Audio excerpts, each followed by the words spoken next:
And today we are going to discuss functional structure of organizing. In the previous video we have already discussed what is organizing और हमने ये भी पढ़ा था कि organising structure क्या होता है, ऑर्गेनाइजिंग स्ट्रक्चर कितने तरह के होते हैं ये भी हमने डिस्कस किया था। आप जानते ही हैं कि ऑर्गेनाइजेशन स्ट्रक्चर दो तरह के होते हैं, नंबर एक फंक्शनल स्ट्रक्चर और दूसरा divisional structure, that we will discuss in the next video.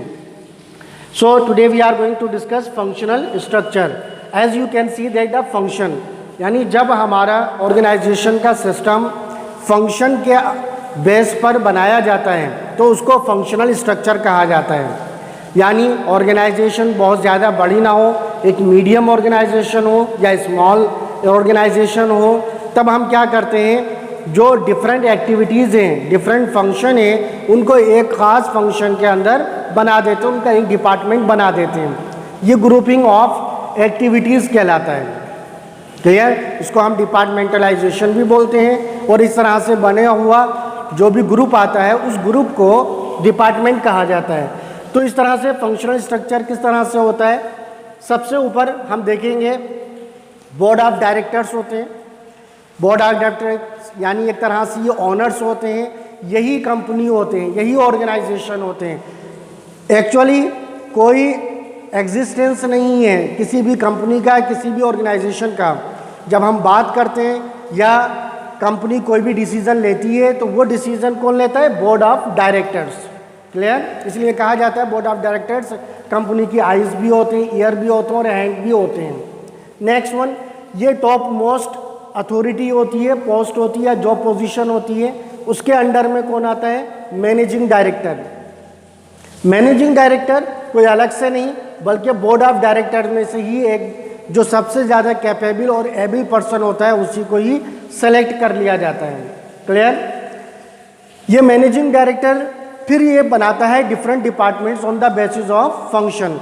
For example the first one is production department, second one marketing department, third one finance department, and the fourth one purchase department.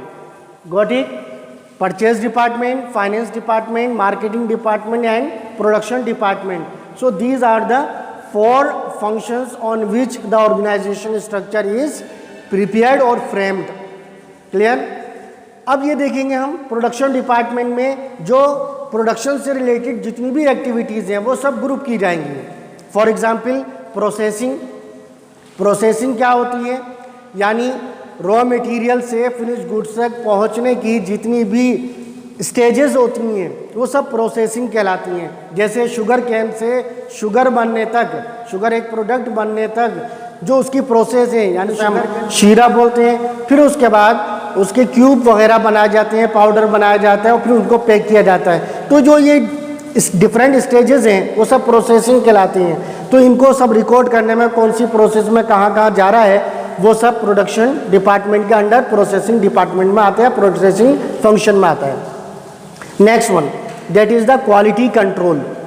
एक ये भी function है, यानी जितनी भी goods बना रही हैं वो अकॉर्डिंग टू द स्टैंडर्ड है या नहीं। गुड्स बनाने से पहले, प्रोडक्शन प्रोसेस शुरू करने से पहले हम एक स्टैंडर्ड सेट करते हैं कि हमें इस क्वालिटी की और इतनी क्वालिटी की गुड्स हमें चाहिए। तो वो क्वालिटी हमें अचीव हो रही है या नहीं हो रही है प्रोडक्शन प्रोसेस में, ये सब क्वालिटी कंट्रोल के अंदर ही होता है। Next one repair and maintenance. Obviously production department में जो प्रोडक्ट बनकर आ रहा है उसमें कुछ कमियाँ भी होती हैं, कुछ फॉल्ट भी होते हैं। तो उन फॉल्ट्स को, उन कमियों को दूर कर कर उनकी रिपेयर और उनकी मेंटेनेंस कर कर एक फाइनल प्रोडक्ट बनाया जाता है। तो इस तरह से processing, quality control and repair maintenance, ये तीन एक्टिविटीज़ हैं जो ग्रुप्ड होती हैं under production department. Next one marketing.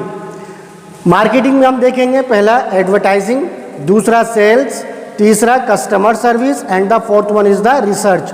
Research यहाँ पर मार्केटिंग रिसर्च है। क्लियर? यानी हमें ये देखना होता है कि प्रोडक्ट की क्या डिमांड है और उस डिमांड में क्या हमारा प्रोडक्ट कैपेबल है या नहीं है। या क्या क्या हम उसमें इम्प्रूवमेंट लाना है, उसके अंदर क्या चेंजेस करना है, लाइन प्रोडक्ट लाइन को बढ़ाना है या कम करना है, ये सारी की सारी चीज़ें मार्केटिंग रिसर्च में आती हैं। कस्टमर सर्विस आप जानते ही हो अच्छे से, यानी आफ्टर सेल जो सर्विसेज दी जाती हैं कस्टमर को सेटिस्फाई करने के लिए, वो सब कस्टमर सर्विसेज कहलाती हैं। सेल्स एक्चुअल सेल्स होते हैं, चाहे क्रेडिट हो या परचेज या कैश हो। एंड एडवर्टाइजिंग इसका मतलब होता है दूसरों को बताना अपने प्रोडक्ट के बारे में। सो ये सारी activities advertising, sales, customer service and research, they are grouped in the marketing department और मार्केटिंग फंक्शन में सब ग्रुप होती हैं। Next one is finance. Finance के अंदर या फाइनेंस डिपार्टमेंट का जो फंक्शन है वो ये है, नंबर 1 हैगा कैपिटल स्ट्रक्चर बनाना, यानी इसका मतलब होता है हमारी इक्विटी कितनी है, हमारा डेब्ट कितना है, कर्जा कितना है। सिंपल वर्ड्स में समझिए आप, जो बिजनेस में पैसा लगा है वो हमारा है या बाहर से लिया हुआ है, यानी हम उसको बोरोड फंड कहें या ओनर्स फंड कहें, ये सब क्या होता है, कैपिटल स्ट्रक्चर होता है। नेक्स्ट वन फाइनेंस प्लानिंग, यानी किस डिपार्टमेंट को कितना पैसा जाएगा, कब जाएगा, वो सब फाइनेंस प्लानिंग के अंदर आता है। The last one is purchase department. You can see here that is the purchase of raw material. ये भी रॉ मटेरियल खरीदने की जो कंडीशन है उसको हम इसी के अंदर ग्रुप करेंगे।